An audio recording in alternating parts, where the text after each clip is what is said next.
Hi, it's Steve. Today we'd like to show you how to change the manifold on your dishwasher. On this particular style of dishwasher, the middle spray arm uses a manifold to feed water to the spray arm.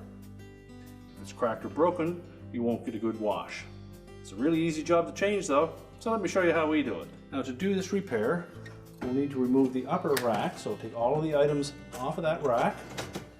And to pull the rack out of the dishwasher, we'll need to remove the rack stops. So to remove this style of rack stop, we're simply going to depress the top of that and push it up and remove it. And set them aside. And pull the rack completely out of the dishwasher. Push the rails back in. And now we'll set that rack on a suitable work surface and we can change out that manifold.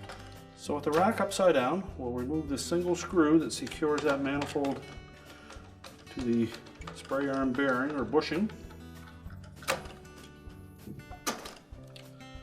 Just remove the screw, lift the manifold off of the spray arm and bearing, pull it out through the holder at the back and discard it. Slide the new one into place. You'll note that there are two little slotted portions in that opening that will line up with a little tab on that center post. So it should sit flush. Reinstall the retaining screw and tighten it. And now we're ready to put it back in the dishwasher. So to reinstall, we'll just open that dishwasher up completely, pull the rails all the way forward, and engage the rear wheels first.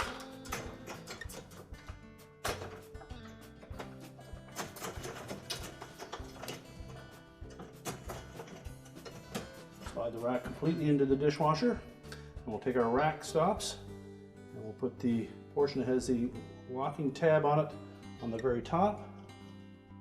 So position those over the square holes in the rails. Make sure they're both in place. We can close the dishwasher up and your repair is complete.